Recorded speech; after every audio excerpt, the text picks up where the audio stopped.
Assalamualaikum warahmatullahi wabarakatuh. Bagaimana kabarnya hari ini adik-adik?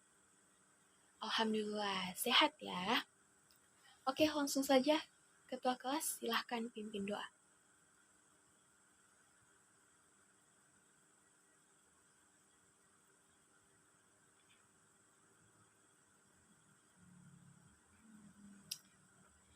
Baik. Ketua kelas hari ini semuanya hadir? Atau ada yang absen? Tidak ada, Alhamdulillah. Alhamdulillah ya semuanya hadir karena di pertemuan kali ini kita akan membahas materi baru dengan materi pokoknya yaitu arus bolak-balik. Nah, sebelum itu saya akan membacakan terlebih dahulu mengenai kompetensi inti dan kompetensi data dasar serta IPK yang akan dicapai dalam pembelajaran kita kali ini. Untuk KI 3 pengetahuan, yaitu memahami, menerapkan, menganalisis, dan mengevaluasi pengetahuan faktual, konseptual, prosedural, dan metakognitif berdasarkan rasa ingin tahunya tentang ilmu pengetahuan, teknologi, seni, budaya, dan humaniora dengan wawasan kemanusiaan, kebangsaan, kenegaraan, dan peradaban terkait penyebab fenomena dan kejadian, serta menerapkan pengetahuan prosedural pada bidang kajian yang spesifik sesuai dengan bakat dan minatnya untuk memecahkan masalah. Kemudian untuk KI 4 keterampilan, di mana mengolah, menalar, menyaji, dan mencipta dalam ranah konkret dan ranah abstrak terkait dengan pengembangan dari yang dipelajarinya di sekolah secara mandiri, serta bertindak secara efektif dan kreatif, dan mampu menggunakan metode sesuai ke kaidah keilmuan. Selanjutnya yaitu kompetensi dasar dan IPK yang akan dicapai dalam pembelajaran hari ini. Yang pertama KD 3.5 yaitu menganalisis rangkaian arus bolak-balik atau AC serta penerapannya. IPK yang harus dicapai oleh kalian peserta didik adalah yang pertama 3.51 menelaah sumber arus bolak-balik. 3.52 menggambarkan kuat arus dan tegangan AC dalam fasor. 3.53 menganalisis tegangan dan arus bolak-balik AC. 3.54 menganalisis rangkaian resistif, induktif, dan kapasitif murni. 3.55 menganalisis rangkaian seri RLC.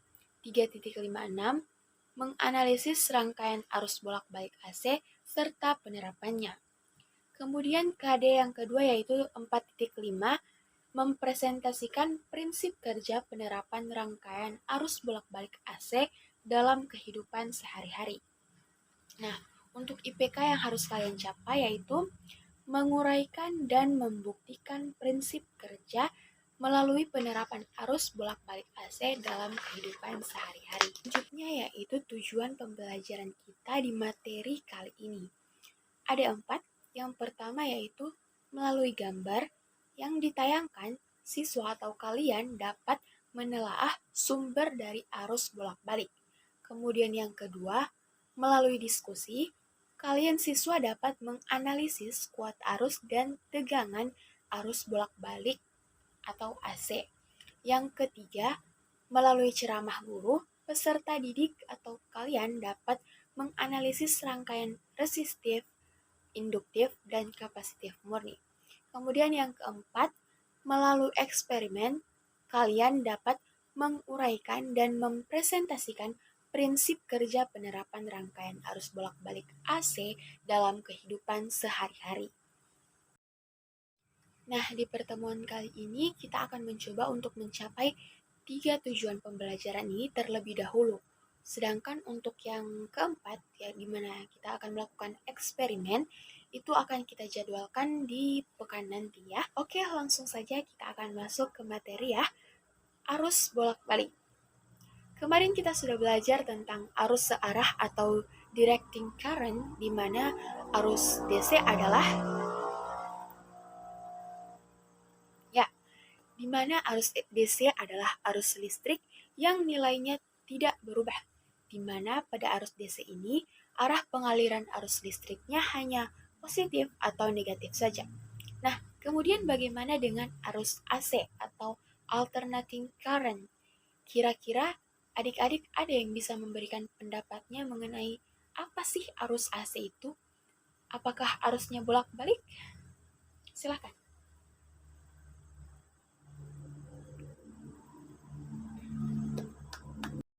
Baik, terima kasih ya bagi adik-adik yang sudah mau menjawab. Oke, tahukah kalian bahwa listrik yang sering kita gunakan di rumah, sekolah, atau dimanapun itu merupakan arus bolak-balik atau arus AC? Sebenarnya, arus listrik itu dibagi menjadi dua, yaitu arus searah direct current yang sudah kita bahas kemarin, dan yang akan kita bahas ini yaitu arus AC atau alternating current, yaitu arus bolak-balik. Jadi, apa sih arus bolak-balik itu? Arus bolak-balik adalah arus listrik yang memiliki arah arus yang berubah-ubah secara tidak beraturan atau bolak-balik. Nah, arus bolak-balik biasanya dimanfaatkan untuk peralatan elektronik. Sumber arus bolak-balik adalah generator arus bolak-balik yang prinsip kerjanya pada perputaran kumparan dengan kecepatan sudut omega yang berada di dalam medan magnetik. Sumber GGL bolak-balik tersebut akan menghasilkan tegangan sinusoida berfrekuensi F. Nah, contoh sumber arus AC adalah listrik PLN. Selanjutnya yaitu bentuk gelombang. Arus bolak-balik bentuk gelombangnya yaitu berbentuk gelombang sinusoida. Bisa dilihat di sini. Di sini arus dan tegangannya berubah terhadap waktu. Maka untuk tegangannya bisa disimbolkan dengan Vt, artinya tegangannya berubah terhadap waktu. Sama dengan Vm sin 2pi V, 2pi F kali T. Lalu kita sederhanakan lagi menjadi Vm sin 2pi F omega T. Di sini 2pi F itu adalah omega. Jadi, Vm di sini sebenarnya adalah tegangan maksimum ya. Tegangan listrik dan arus listrik yang dihasilkan generator berbentuk tegangan dan arus listrik sinusoida, yang berarti besarnya nilai tegangan dan kuat arus listriknya sebagai fungsi sinus. Untuk menyatakan perubahan yang dialami arus dan tegangan secara sinusoida dapat dilakukan dengan menggunakan diagram fasor. Fasor sendiri adalah sebuah vektor yang berotasi dalam arah yang berlawanan dengan arah perputaran jarum jam dengan laju sudut omega konstan yang sama dengan frekuensi sudut dari gerak sinusoidal tersebut. Sampai sini ada yang mau ditanyakan? Jelas semuanya ya? Baik, karena jelas kita lanjut ke nilai efektif arus dan tegangan bolak-balik. Nah, sebelum kita masuk ke nilai efektif, kalian tahu tidak alat pengukur arus dan tegangan? Nah, benar sekali. Alat untuk mengukur arus itu adalah amperemeter, sedangkan alat untuk mengukur tegangan listrik adalah voltmeter. Jadi, apa sih nilai efektif pada arus dan tegangan bolak-balik itu? Nilai efektif adalah nilai yang dianggap setara dengan arus atau tegangan DC yang menghasilkan jumlah energi atau kalor yang sama ketika melalui penghantar. Intinya, di sini bahwa nilai yang ada pada voltmeter dan amperemeter itu dinamakan dengan nilai efektif.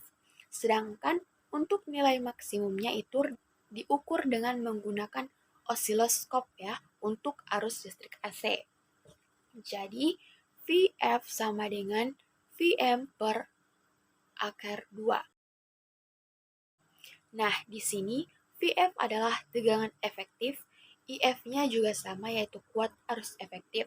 Sedangkan Vm dan Im ini adalah tegangan dan kuat arus maksimum. Selanjutnya kita masuk pada rangkaian resistor pada arus bolak-balik AC. Di sini ada rangkaian, ini adalah simbol dari hambatan Lalu yang di bawahnya ini adalah simbol dari sumber tegangan AC. Nah, di sini ada VR. VR ini adalah tegangan dari si resistornya. Bisa dilihat, tegangan resistornya sama dengan Vm sin omega T. Nah, ini masih sama dengan rumus yang sebelumnya ya. Selanjutnya, untuk kuat arus pada resistor ini dimasukkan melalui hukum Ohm. Hukum Ohm rumusnya yaitu V sama dengan I kali R. Lalu I-nya itu kita dikeluarkan sehingga rumusnya menjadi VR. Karena di sini kita bahasnya masih rangkaian resistor, maka simbolnya yaitu IR sama dengan VR per R. Lalu tinggal kita masukkan saja tegangan pada resistornya, yaitu Vm sin omega T per R. Jadi, kalian nggak usah bingung, kalian tinggal pilih saja tergantung dari soalnya. Datanya ada apa saja. Tinggal dimasukkan kalau yang dicari tegangan resistornya atau tegangannya, kalian bisa menggunakan ini. Lalu jika yang dicari adalah kuat arusnya, kalian bisa gunakan ini. Nah, jika yang diketahuinya adalah waktu, kalian bisa menggunakan ini. Jadi fleksibel tergantung dari data yang ada pada soalnya. Nah, sedangkan di sebelah sini ada grafik tegangan dan arus resistor terhadap waktu, yaitu rangkaian induktor pada arus bolak-balik. Bisa dilihat ini gambarnya sudah berubah lagi ya. Untuk simbol induktor itu adalah L dan bentuknya seperti per. Lalu di sini ada VL. VL adalah tegangan pada induktor. V di sini adalah sumber tegangan AC. Untuk rumusnya masih sama seperti yang sebelumnya, hanya berubah simbolnya saja, yaitu VL sama dengan Vm sin omega T. Lalu di sini ada yang namanya XL atau yang disebut dengan reaktansi induktif.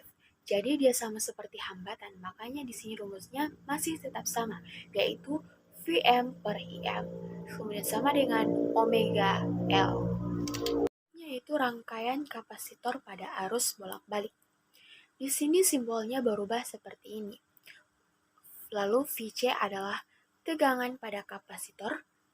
Nah, untuk rumus reaktansi kapasitif atau hambatan atau Xc ini adalah Vm per Im sama dengan 1 per omega C. Ini berbeda ya, tadi kan untuk rangkaian induktor, dia omega kali L. Tapi untuk rangkaian kapasitor, dia adalah 1 per omega C. Oke, selanjutnya di sini ada grafik dari tegangan dan arus kapasitor terhadap waktu.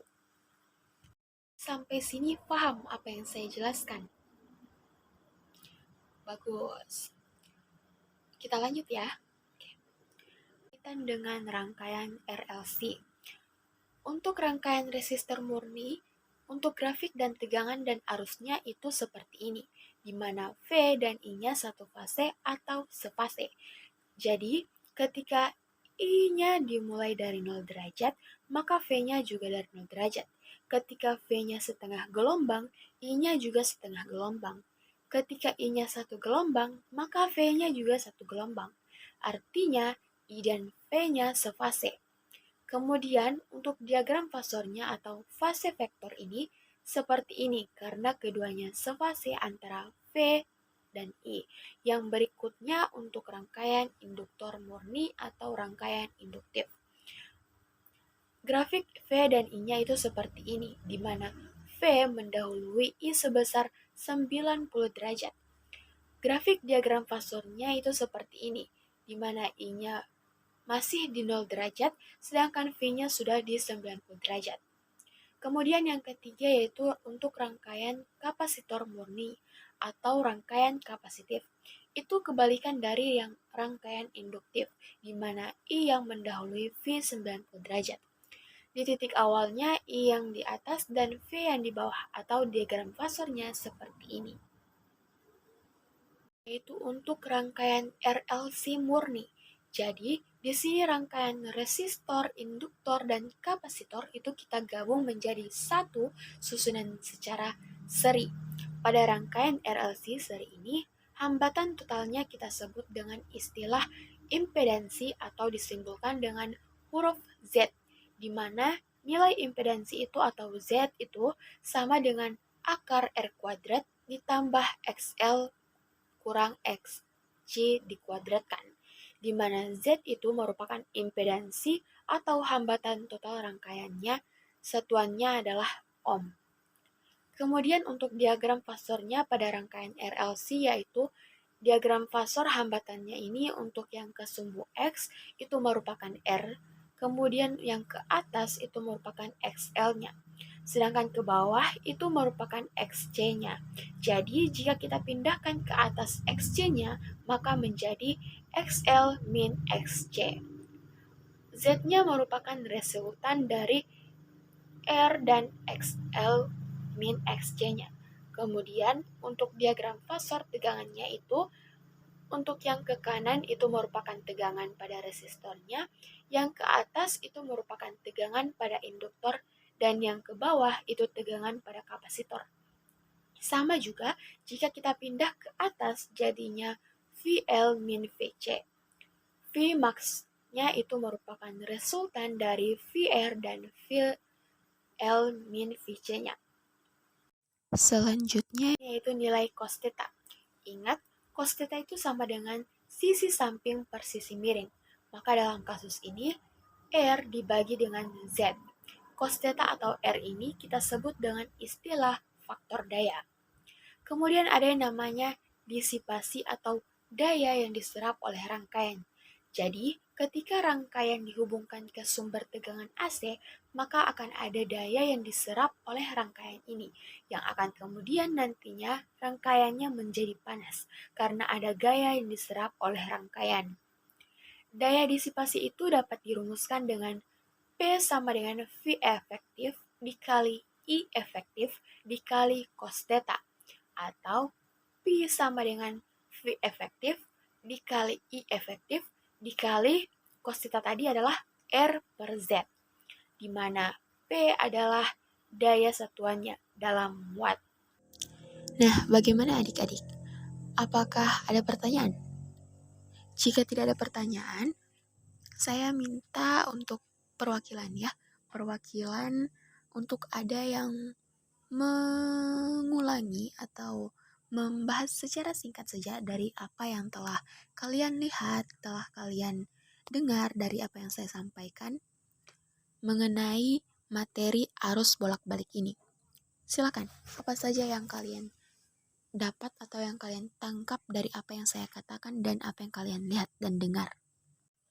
Baik, terima kasih ya adik-adik untuk segala partisipasinya kalian dari dalam pelajaran kali ini. Saya rasa itu saja untuk pertemuan kali ini. Nanti akan kita lanjutkan di pertemuan berikutnya. Saya izin pamit dulu ya.